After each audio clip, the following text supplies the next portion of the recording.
Whatever. The Fantastic Four saved the world this morning, before breakfast. The Rocky fellow, he's the Thing. Which one are you again, son? Whoa, are you serious?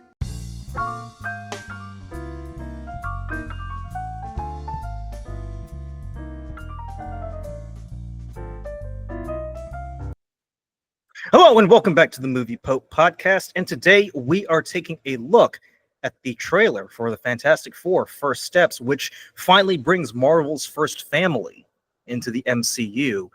Now, it's been a rather hectic week. Monday, there was some news out of Rome that got everybody all, riled up, and then Thursday to Saturday, everybody who's anybody here in America sequestered himself for 3 days to watch the NFL draft, and more importantly, to see where Shedeur Sanders landed.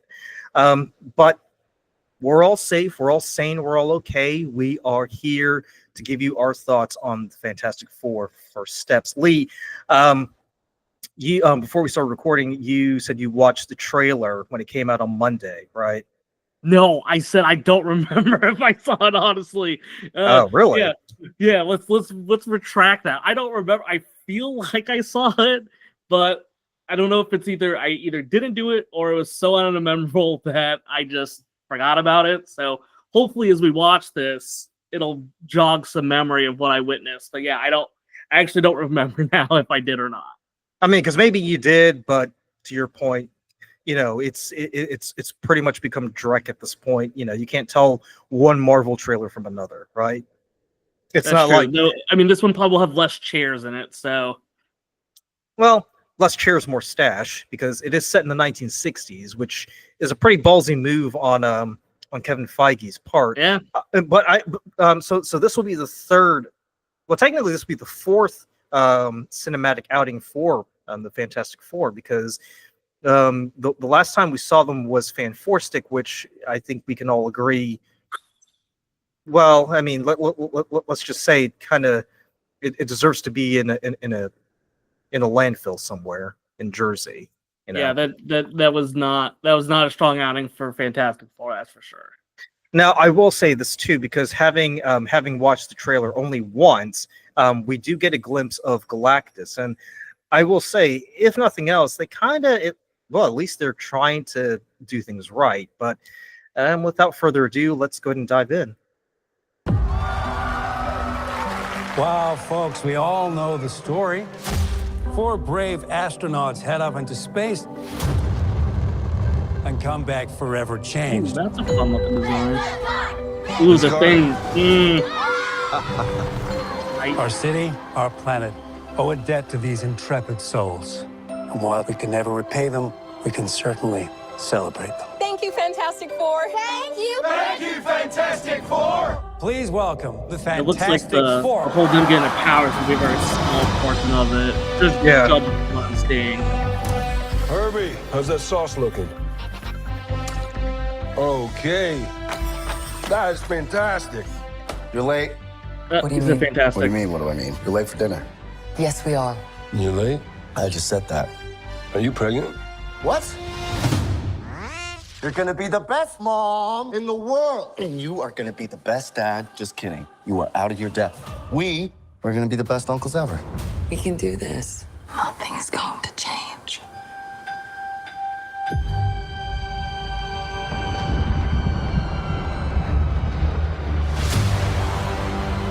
Are you the protectors of this world? Yes, we are. Your planet is now marked for death. All the surfers make me feel a little bit different. It's my fault. I stretched the bounds of space. And they hurt.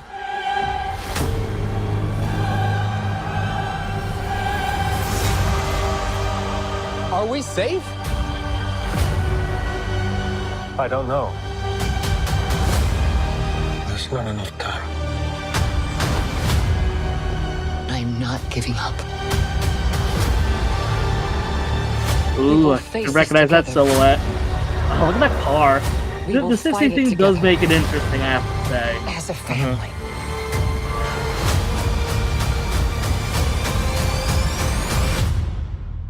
Has to be us.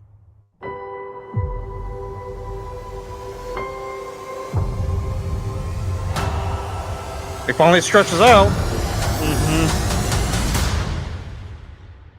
We will protect you. I always feel bad for. Oh gosh.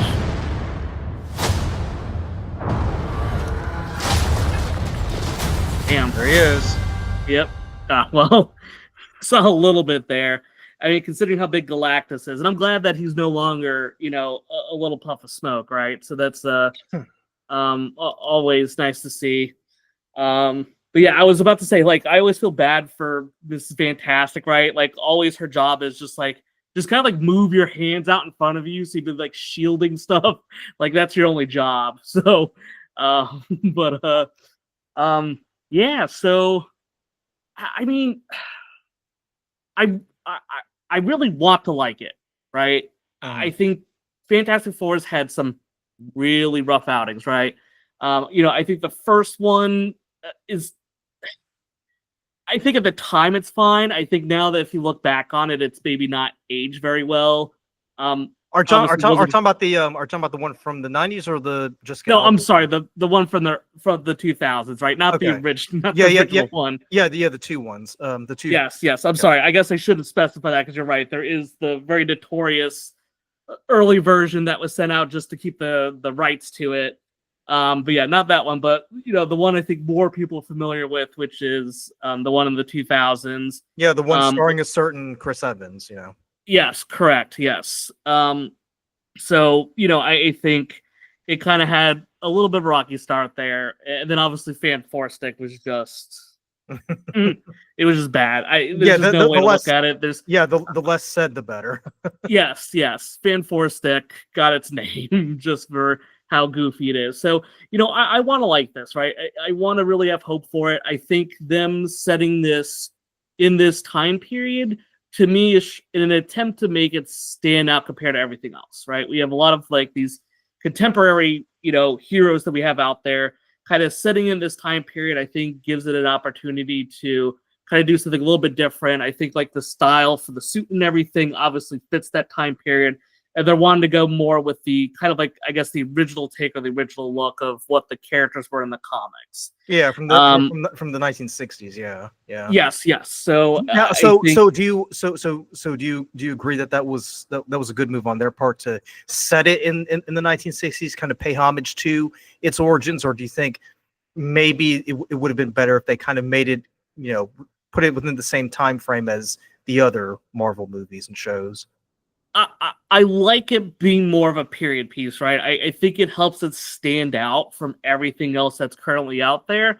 So I think it gives it a little bit of its own flair and unique look. So obviously, until the movie comes out, I don't know if that's going to pay off or not, because it could be the terrible decision. But I think like if I'm trying to get more engaged, I want to see something different, then hey, at least I'm going to see that. So it at least is going to help stick out with that. I know, like, I'm sure everyone's talked about the Silver Surfer being female, and that's the general I think discussion I've seen around this is just like, oh, the Silver Surfer's now a chick and not a guy, and not going to get into anything with that, but it's irrelevant, like at the end, because we're not so much concerned about the gender of one character, of course, as much as we are how is this going to pan out in the wider scheme, because when we did our review of the casting announcement for Avengers Doomsday, we were kind of skittish about how all this is going to play out, given the fact that over the past, I mean, what is it now, like nearly 10 years since that the quality of Marvel productions have pretty much gone down the toilet bowl, right? Now we could say Loki was kind of the exception to the rule, but for the most part they haven't really done much to make us believe in what they're doing anymore. Yeah, no, I agree, and I think, I mean, at this stage, it's just kind of like a forgo. It's like it's just trying to get through the motions of what the next thing is going to be for them. Yeah, because I just don't really feel like they've figured out what their identity is, and I mean, it's interesting to see what's going to happen here. Obviously, you know, I think when you think of Doctor Doom, you think of Fantastic Four, right? Like, I think that's the villain that you typically associate with these characters. So, I mean, obviously, Galactus is going to play a significant part in this, but I'd be very curious how Doctor Doom will be tied into this movie, because I feel like this is going to be that catapult into how we get to, you know, the next big Marvel thing. So, here's another thing too, because because the last two Fantastic Four movies that we've seen, right? Doctor Doom has been trotted out as the main villain. Like, he's been, I guess you could say, he's been our introductory villain to the whole world of the Fantastic Four. So, so obviously, apart from setting it in the 1960s, I don't think, unless you believe what you read on Reddit and 4chan, that Doctor Doom is going to play too much of a role in this movie, right? Because because when we think of the Fantastic Four, who are the two main villains that you normally think of? Doctor Doom and Galactus, right? Mm-hmm. Do you think it was a good move on their part to kind of shift away from introducing us to Doctor Doom and to Galactus, or do you think that's a bit of a ballsy move? I mean, I would say knowing the direction they want to go with, it makes sense, right? Because I think you want to focus on Galactus. Now, obviously, Galactus is a very significant villain. So you always come to the conclusion of, like, how exactly are the four of them going to deal with it? Right. But, I also look at it too is, if you're wanting to bring Doctor Doom in, he's probably going to have a very minor role, because I would agree with, I think, most people in saying you don't want to have too much of that. You really want to save Doctor Doom for the big movie that's going to come out, right? Yeah. So I think if you get a small glimpse of him, even if it's just like just a very small tidbit of it, I think that's going to be the interesting part. But yeah, I just it's going to be interesting to see how they bring them into the future, right? Because with it being a period piece, right? You're in the 60s. We have to kind of jettison them somehow to kind of the contemporary timeline. So how you do that? I mean, I guess with multiverse, you could just see like, oh, it's kind of the future or whatever. So I guess there's not a whole lot of effort you have to put into it, but I guess you do have to find a creative way that you're going to bring them into this world. So is this with Galactus involved? How much of Doctor Doom we're going to see, if any? I think it would be really weird to not see him at all. I guess even if it's like maybe an end credit sequence, right, where you kind of see Doctor Doom.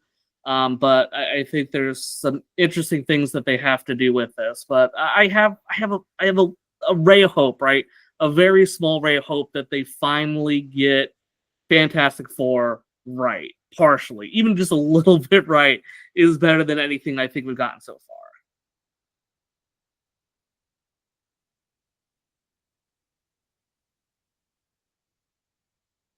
Luca?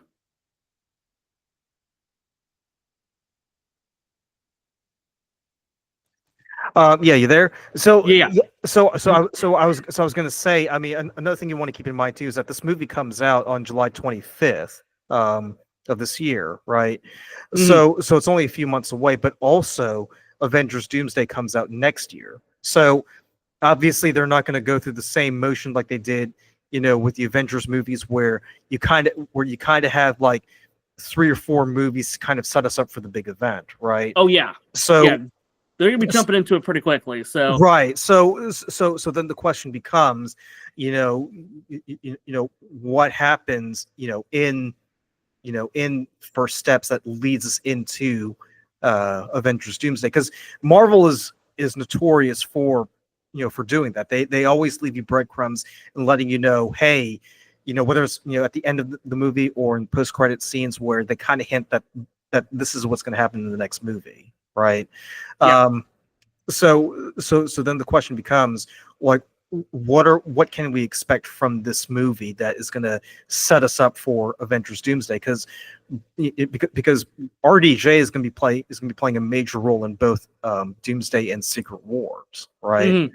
Mm-hmm. So you kind of have to wonder what exactly is going to transpire to to where the Fantastic Four kind of get the attention of Doom. That's going to lead us into this cavalcade of every character from Marvel's properties being brought into this one single movie, or movies, I should say, that comes out next year and the year after that. For sure. And I really hope, I guess, ultimately, too, that I want the Fantastic Four film, right, to at least be able to stand alone without there being so much stuff crammed into it to try to, like, explain everything else, right? I think when you get to this stage where you keep trying to, like, tie all these movies together, it starts to really just, it doesn't allow you to focus on just these core group of characters that I think people want to see. So hopefully they have a creative way of helping do that without just feeling like they're just trying to force every little, like, small thing to make this something else, right? I think, like, to the but it's in their habit, though. They've been doing this for 20 years now. Like, it's like telling someone who's been an addict to not do this. I mean, of course, it's going to be hard for them to not do it. No, I totally agree, right? But like I said, I feel like it's cheapened a lot of their past properties, and I think back to the most recent Captain America film, right, where it just was like, okay, now we got Red Hulk, and we're trying to bring in, all this previous stuff with the Hulk franchise. It's like you're not allowing it just to stand on its own, right? If you want to make a Captain America film, right? It shouldn't have to bring, like, it felt like just a Hulk side project at that stage. So that's what I want to be able to see, right? Cool. You're going to bring in, the Fantastic Four into the world. How are you going to do it in a way that you're allowing it to develop its own without having to rehash too much stuff? Well, and that's what I'm kind of hoping for. But to your point, I totally agree with you. They've really struggled with just allowing their properties to be their own without having to tie everything in, because all they care about is the next, like, quote unquote big thing, right? They're chasing that end game high that they had, and they've been failing at it ever since. Yeah, I mean, because they've been dipping into that playbook for quite a while, right? Yes. To the point where it's become predictable. But another thing I would mention too, because you did mention how Marvel should ideally, let their movies stand on their own, kind of speak for themselves. We said this before in our last discussion. I don't think we're going to see the Avengers going forward after 2027. I think this is going to be the period where they kind of move away from assembling Earth's mightiest heroes and focusing on other properties. Do you think? Do you think we're going to see more of the Fantastic Four? Or do you think it's mainly going to be the X-Men, going forward? No, I do think that there's, assuming that this does well, right, or at least is halfway decent, I absolutely do feel like there's something more I could do with that, because I always think of the Fantastic Four, I think of more like they're kind of like out there, like, in the world, right? Like, they have the ability to, travel to different planets. Like, they're more of like that, more like they're explorers. Yeah, they're explorers. Right? Yeah, like, it's more that. So I think they have a different direction they can go in that won't cause a whole lot of, I think, kind of collision with other characters that are out there. So I do think that there's an opportunity for them to kind of develop and do their own thing that doesn't require us having to retread that. But to your point, right, I think no matter what, it's going to be really hard for Marvel to not want to go back and talk about the Avengers or have them in some form. So I don't know how confident I am with that after, like, after Doom or after 2027, they're going to do away with it. I would love to think so, but I mean, they've been kind of constantly going back to that well, so much so that they, killed off Iron Man, and they're bringing back his actor to be Dr. Doom. Yeah, and then and not to mention the fact that Chris Evans, when we saw him again, he was basically, an incredibly old man, So obviously, there's no chance of him coming back as Steve Rogers. But here's something that I was thinking about the other day, and I want to get your take on it, because. And you mentioned it beautifully how the Fantastic Four have always been, explorers, first and foremost, going to different planets and different dimensions. So, so for 20 years we were introduced to two teams, right? The Avengers and the Guardians of the Galaxy, right? Mm-hmm. The Guardians were pretty much, quote unquote, the explorers who kind of did all the traveling, going to different planets, and composed of a misfit group who were just trying to figure out, like, what's going on here. Right, whereas the Avengers were more Earth-based and more focused on dealing with the things that were happening in in the here and now, right? They did that for 20 years. They came together in Infinity War and Endgame, and that was it. We saw and reviewed Volume 3 of Guardians of the Galaxy. It was pretty much the end. I don't think they're going to be doing that anymore. What I'm thinking here is that when they once they get done with Avengers, Secret Wars, I see the X-Men sort of taking the place of the Avengers, right? They're going to be the team going forward who's going to be handling most of the stuff that's going on Earth, whereas the Fantastic Four, they're more or less going to replace the Guardians of the Galaxy in doing all the exploration and encountering all these people. Because remember, we've already been introduced to the Skrulls, right? We saw them in Captain Marvel. We saw them in Secret Invasion.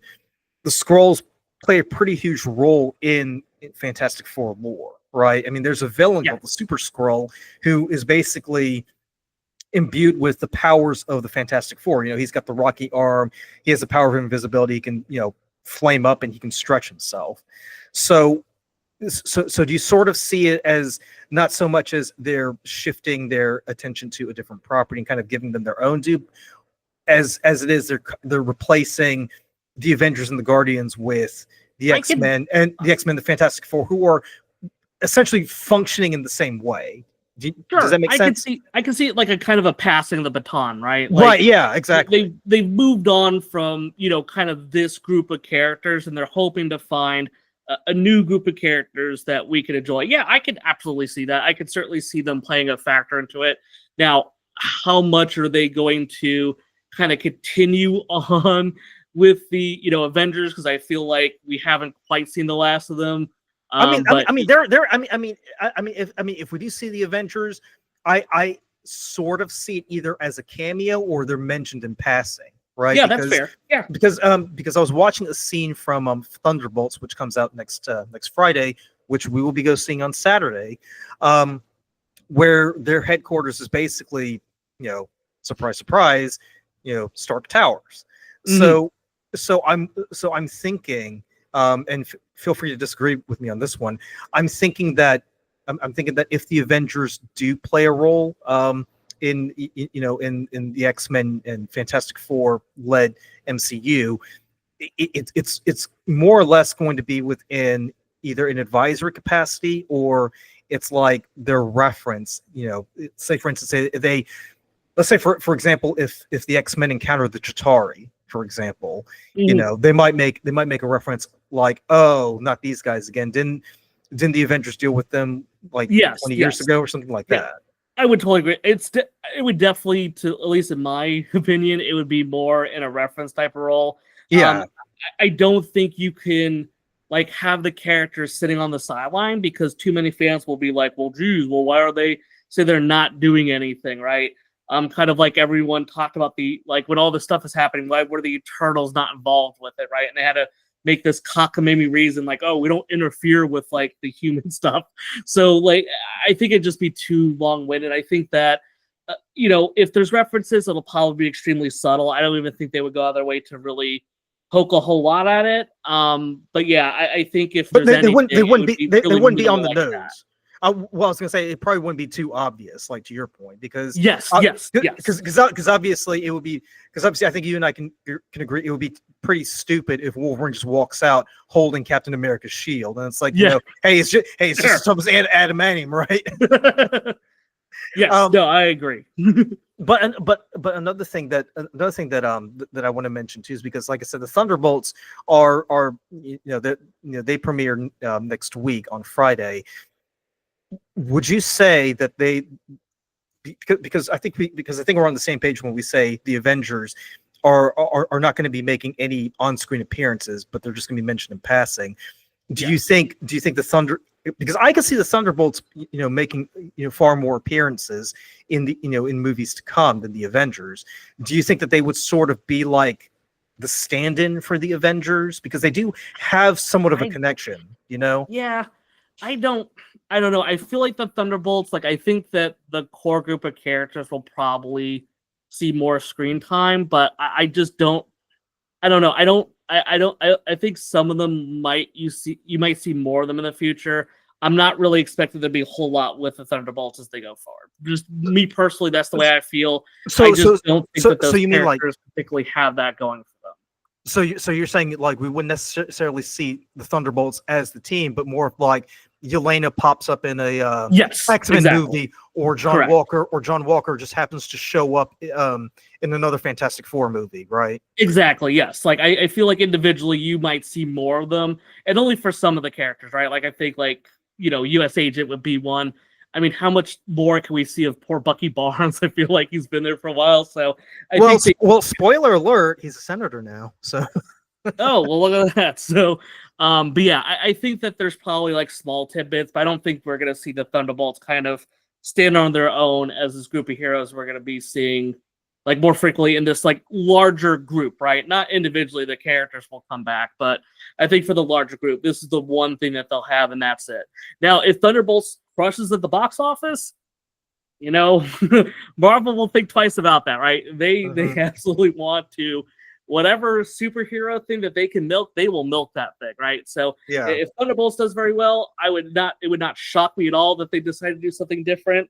But I think that people really have to be invested in the Thunderbolts. And I think right now, it's just hard for me to really see that. Well, not to mention the fact that a lot of the actors who were mainstay in the first 20 years of Marvel, they're kind of getting on, right? I mean, yeah.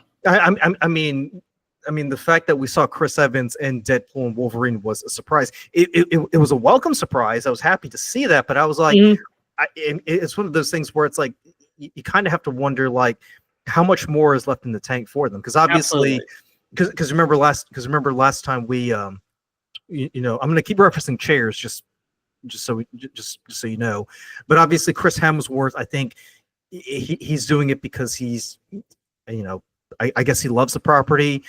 Scarlett Johansson, I mean, you mentioned this last time, she's pretty much tapped out at this point. Chris Evans, you gotta pay him like a shit ton of money to like make a 5-minute appearance.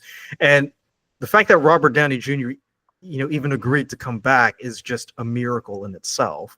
So I'm sure all that cash helped sway some decisions there. So well, take the cash that you gave RDJ, multiply that by 5. I'm not sure that'll be enough to get Chris Evans to put on the suit again. But to that point I was mentioning earlier, I mean, there really isn't much left in the OG crew, right? Because I read somewhere that Mark Ruffalo himself wants to start moving away from the Marvel property because as much as he enjoys doing the mocap suit and just playing a goofy version of Hulk, I mean, how much more can you portray the Incredible Hulk? So that's what I'm saying is about the Thunderbolts is I think if you do make any references to the Avengers, I think the Thunderbolts would kind of make a pretty good stand-in. Besides the references, or I'll be charitable, even off-screen appearances, right? Like Professor Xavier could mention, the Avengers the other day they went to Sokovia to go do some charity work because they felt bad about what happened 10 years ago, right? Sokovia, I remember that. So that's not beyond the realm of possibility. But what I'm getting at is that because we are dealing with a cast that is pretty much thrown in the towel, I think with what we see in the Thunderbolts could sort of be like the bridge between what we've seen from the past 20 years and what we're going to be seeing going forward. So I think that they would kind of be the perfect stand-in for the Avengers because if you think about it, most of these characters they've had encounters with the Avengers, and some of them have like the same power levels as the Avengers. I mean, US Agent, obviously, he was Captain America before he got disgraced, and Yelena, pretty much went to the same Red Room program as Romanoff. And then Taskmaster, she's like a combo of like Hawkeye and everybody else. So for me, it would stand to reason that we would see the Thunderbolts, if not as the team, then as individually, kind of come in and play the role that the Avengers would normally play. Now, unless they decide to do something where they you know, and I think this is a pretty cheap move, but I'm going to mention it anyway. If they do something like bring in alternate versions of the Avengers, maybe we can see the Avengers continue on. But I think that would be a pretty cheap move on Marvel's part, especially given the fact that they spent 20. Yeah, I mean, yeah, because if you spend 20 years having us invest in these 6 characters, it would be a pretty terrible move for them to say, oh, wait, so those characters that you really, really loved for 20 years, well, here are different versions of them, and they're going to be taking on the role of the Avengers going forward. It's like, well, that's just a shitty thing to do, man. Like, yeah. So all the stuff you did for 20 years was for nothing then. Which, like I said, is why I was not a huge fan of the RDJ casting, right? And I've seen people talk about, like, what if Chris Evans was, with Hydra, as Captain America. So I think there's a lot of things that they can do. And I think, like, for shock value, be like, oh, wow, I wasn't expecting that. But I feel like everything's run its course. And to your point with the Thunderbolts, my own personal opinion is, like, I just don't see them having the same, I don't think they had the same level of backing from the audience that we've gotten from, kind of the Avengers team. So I just don't really see that happening. But that's just for me personally. I think that this will be kind of a one-off thing. I think they'll be cast in other, kind of like minor roles, or might, be a secondary type of hero to other people. But I think that it's going to be rather minimal. So to just bring it to an end, I mean, the Fantastic Four first steps. Yeah, the Fantastic Four, right? I think that movie has a lot of potential. I think it can definitely set the tone for what Marvel can be for the next 20 years. It's just that there's been so much against it. Yes. I mean, they're going to have to pull out all the stops to make this work, right? Yes. Yeah, because it has a bad stigma for it. And it's not really right, because it's not the director's fault, it's not these people's fault, but it has that stigma of just, like, having kind of that constant failure with it, right? I think a lot of people have some kind of warm feelings to the first one, and I get that, right? I think that was kind of early in the superhero dynamic. It's very campy, when you watch it again, but it is what it is. It's doing its own thing. That's the thing. It wasn't part of any wider. Yeah, I think about, Silver Surfer, think about Fan Four Stick. Like, it has really had a rough, time whenever it's popped up on screen. So I think it's going to have that, like, hard job of, like, trying to break out of that, the Fantastic Four failure that's been kind of happening for so long now. So hopefully, I want to give it a shot, right? I really want to give it a chance. I like, people that are cast in it. Obviously, Pedro Pascal has been in just about everything nowadays. I'll have to see, I just watched the first episode of The Last of Us season 2, so now I gotta watch the second season, see what happens. Yeah. So, you got, like, Vanessa Kirby, which, I do like Vanessa Kirby. So, she always knocks it out of the park. I mean, whatever movie you put her in. I mean, we reviewed Fast and Furious, Hobbs and Shaw. I mean, she did her best to make it work. I will give her credit for that.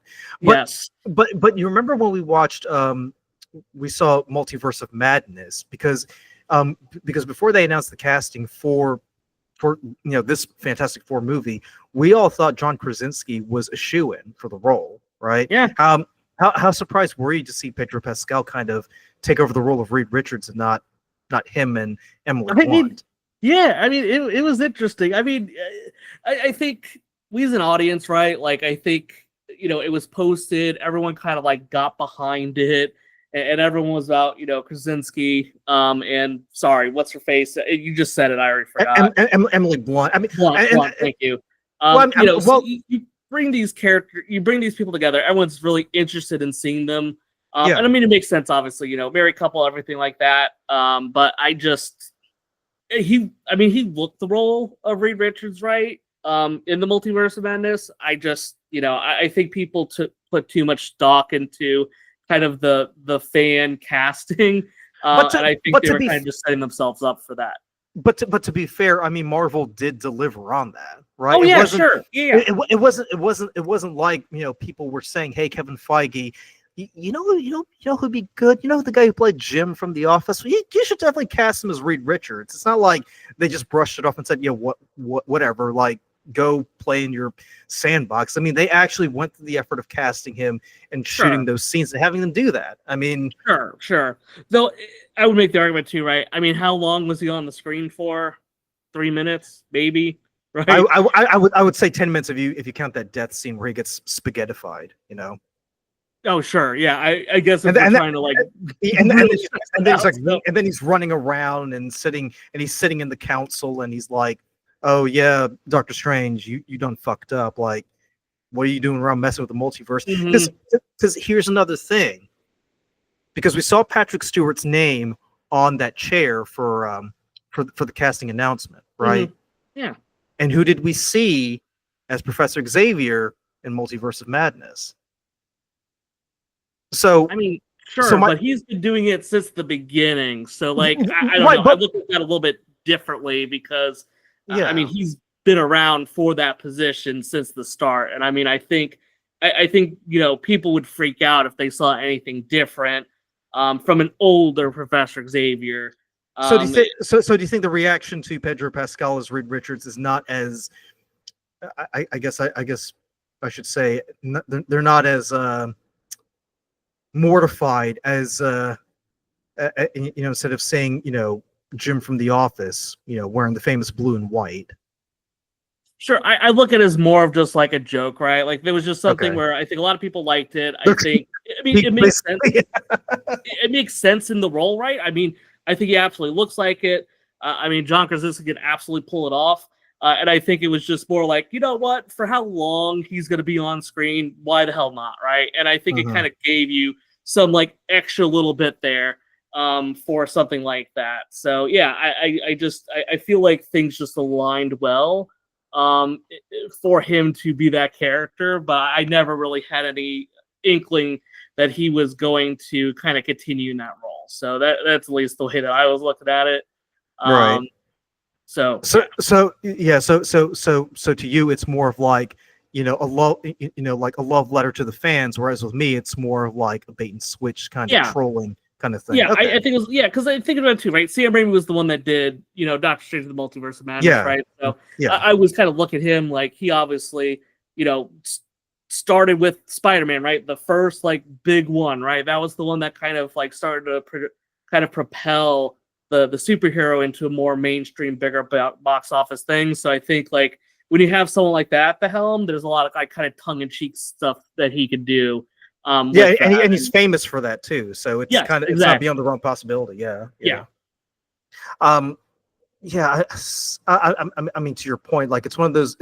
This is a movie that you really, really want to like, but it's just one of those things where it's really just a wait and see kind of thing. Like, you can't really go in saying confidently, oh, this is going to suck, or oh, this is going to be the box office hit of 2025, because obviously Superman comes out. That's going to be the big outing for DC.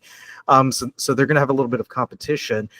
What do you think about the fact that we're only getting this Fantastic Four movie before Avengers Doomsday? Because normally, whenever Marvel makes a movie, they kind of give us 2 or 3 installments to kind of let us acclimate to the characters before they get plunged into the big event. Like, what do you think about that? Do you think that was a good move on their part, or do you think it was kind of hastily or rashly done?